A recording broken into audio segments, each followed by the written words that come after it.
The first time I played Triton, I got second to Bryn Kenny in 2019. So to come back 7 years later to win it, it's pretty special. Yeah, that is special. It's the Poker News Podcast. Ladies and gentlemen, Chad Holloway from the Poker News Podcast here at the 2026 World Series of Poker inside the beautiful WSOP Store with two very special guests, Danny Tang, Triton champ, we're going to talk about that, and WSOP bracelet winner. And we're going to talk to Punsri, the reigning GPI Player of the Year. Gentlemen, thank you for taking the time. Thank you for having us. Thank you for having us. Yeah. Let's start with the World Series of Poker. How are you guys enjoying your time here in the summer? Any luck? I mean, outside of poker, it's been good, yeah. But poker-wise, it's been pretty rough for me. But it's always bound to happen, and It just happened to me the first time, I think, at the WSOP this year. We're going to talk about a fun event you did, a charity event here, a little bit later on. But how about you, Danny? A good summer so far, or nothing going? No cigar yet, but it's been my favorite grind of the year for many years now. I've enjoyed the grind this year. I enjoy the new, like the high stakes area, and the World Cup's on, so it's been fun, yeah. Yeah, it's always interesting when the World Cup is happening during the WSOP. And right before the WSOP, at the end of May, you had some big success. It was at the Triton, $3.5 million win, the Triton Super High Roller Series in Montenegro for a career best $3.5 million. As I said, 100K no limit hold'em main event. Your sixth Triton title. What was it like to start your summer off with that big win? It seemed like it was a very emotional win.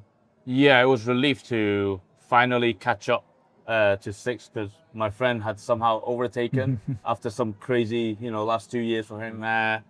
But no, it was a little bit of a redemption, because I had come second and like so close to the six a couple of times and missed out. But it was good to finally win the main event. Yeah, that was exciting. And you mentioned... You came second the first time we went to Montenegro. Exactly, too. yeah. Oh, yeah. So that's why I said, it's pretty... The first time I played Triton, I got second to Bryn Kenny in 2019 in Montenegro too. Yeah. So to come back 7 years later to win it, it's pretty special. Yeah, that is special. You mentioned your friend, and I'm curious about your guys' friendship. How far back do you two go, and how did you guys meet originally? I mean, we knew of each other, I think, around 2021 and stuff, but we never really met because of COVID and stuff. And then, he invited me to my first ever try and stop in Cyprus, where I was fortunate enough to win the main there. But it was the first time I actually kind of bonded. And then, since then, we managed to, continue the friendship through things outside of poker. And I think when we come to these kind of stuff, we always kind of hang out together and stuff. And I got close to his friends. He starts a new mine, and it's been pretty good. So, who's better at poker, you or him? No, it's not like that. Friendly. Gotcha. Tell me a little bit about the Tritons. I've never been to one. I'm assuming a lot of my audience hasn't either. A lot of American listeners and viewers. But we hear about the Tritons. We get to see the excellent streams. It seems like a really good product. Tell me about what it is that you like about the Triton Poker Series. I think I would let Punnat say this, because I'm going to be biased. I'm going to say it's the best in the world, which I still believe we are. So I would let Punnat talk about this. No, I entirely agree. I think from many angles, right? Firstly, I think in terms of the player experience, it's by far the best. Production, it feels privileged to always play that and compete against the best. But also, I think the way things are run and stuff, it shows that they really care about the players, the viewers, and even the staff, and how things continue to improve at every stop. And that's what I really enjoy and like as a competitor, So yeah, I mean, I don't think I'm biased at all. I think for me, by far the best series, and something I never had missed since I went for the first time. So. And tell me a little bit about winning, what it meant to you to win the GPI Player of the Year. You're the first Asian player to win that award, the GPI Player of the Year, and currently ranked #1 on Thailand's all-time money list. I mean, my initial goal when I played tournament was just to be first on Thailand all-time money list. I think back then there wasn't many people competing in the higher stake stuff or these big WSOP events. But the GPI thing came quite as a surprise. I think I was in the running after maybe a really good Triton in around September last year, and actually Danny and a few of my other friends were encouraging me to do my best to try and get it, because I was still I think second at the time, but I was in quite good contention. Right. So, yes, it's been surreal, because I think there were potential impacts on developments back home as well regarding whether we were able to run legalized poker tournaments in the future. That obviously impacted that I think a little bit. There's no profound developments yet, but I think in the future there potentially could be. Right. And yeah, obviously a very proud moment for me to be able to do that. It's sad they no longer have the ceremony. Huh? Yeah. If mine was the first year, they Yeah, it's annoying. Very annoying. I mean, tell me about it, because I think this podcast very well could have won Podcast of the Year, but we'll never know. Oh yeah, because they have like the different categories, right? But alas, Danny, I remember you in 2019, I believe it was, won I think the $50,000 50 event at the WSOP for a bracelet. What was that like? You know, winning a bracelet is on the bucket list of every poker player. Yeah, it was special. It was like obviously 50th anniversary, and it was the very beginning of my high stakes career. So to get such a good result very quickly, I think I'm very blessed, and it's been 7 years and I'm still chasing that number 2. So hopefully it'll come soon. I'm looking at that final table. It was stacked. Some guys I'm sure you're both familiar with from playing in the Triton, Sam Soverall, Michael Adamo, who we don't really see much anymore. That's a sick FT. I know, yeah. Adrian Mateos there, Aliam Servic, Seth Davies. But yeah, I mean, that's a tough I think one at the moment, I was so in the moment. I remember posting a post on Instagram back then. It was like a dinner break or something, and all these legends are walking in front of me, accumulated, I don't know, 200-300 millions of earnings in front of me, and I'm just a little kid behind him trying to chase my dreams. And eventually I won this event, and I wouldn't say I'm part of them now, but I'm a more experienced high stakes pro now, and it's good to see more newcomers coming. Was this your first 50K? No, because this was after Montenegro already. Oh, okay, Yeah. Got it. You mentioned some of the legends. I think I and others would consider you both legends of the game right now with all the accomplishments that you've had. But I'm curious, take me back to before you both were at where you're at in poker right now. Like, did you have a favorite poker player when you were first starting to get into the game? You know, either whether watching or playing. I mean, I guess like before I played tournaments, seriously, I really like Michael Adamo. That's one of the person I think. Very smart in the way he I think he obviously understands theory really well, but I like the way he kind of like deviated from that and was putting pressure everywhere. And to be able to do that, like in certain spots that he did, it requires a certain really good understanding of like the fundamentals. And I think that's something people don't see. You just think like, oh, he's just crazy, but yeah. For me, it has to be Daniel Negreanu. I remember coming to my first ever WSOP, watching his show on Netflix. Yeah. And it gave me a lot of, what's the word? Inspiration. And obviously, I think longevity in this game is very important. He's crushed many games, many stakes. Won his 8th bracelet recently. So yeah, big idol, big inspirational, and I want to be able to play high stakes for that long and copy his path.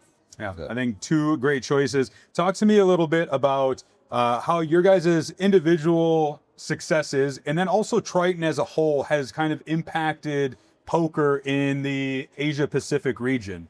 Right, because like I said, we're largely an audience based in America. We get a little glimpse of it through the Triton streams and things like that, but more on a day-to-day. I mean, you guys are living it. What is poker like over there, and how has Triton and other happenings really impacted that? I think Danny's been there before me, so maybe you see the development of the tour since like your first stop in 2019 to now. I think when I decided to turn pro in maybe 2013, 14, I already decided I could see the up and coming, the Asian boom, the poker boom, Asia brands like back then Tilt King, APT, the rebranding of APT, and just WPT, everything. And there's so many strong Asia countries. Japan, there's how many Japanese players coming in the World Series now.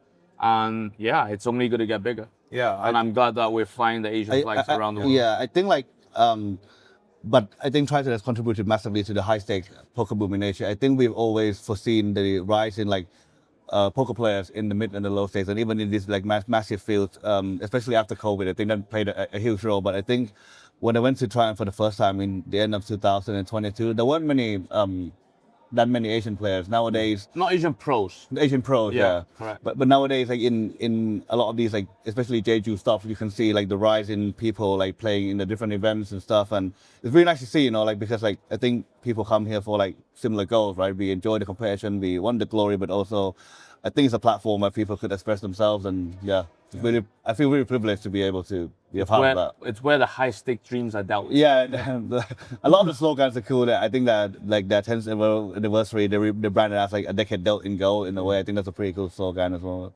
I like that was a good saying. There used to be a WSOP Asia Pacific. I was there when it was in Australia. We do have WSOP Paradise. We have WSOP during the summer now, and of course WSOP Europe earlier in the year.